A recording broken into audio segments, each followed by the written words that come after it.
Hi everyone, in today's video I'm gonna explain to you how to send money from Cash App to Zelle. So basically, in order to do that, what you're gonna have to do is simply link your Zelle account to any mobile banking app. So it can be Wells Fargo or Bank of America.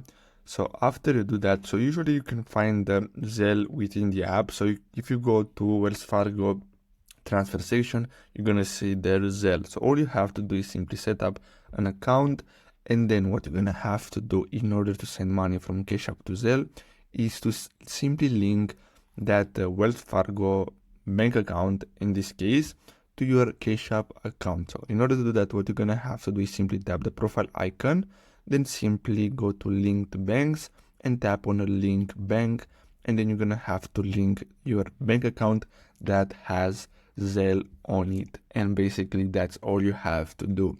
So I really hope you found this video helpful. Don't forget to like and subscribe. Thanks for watching.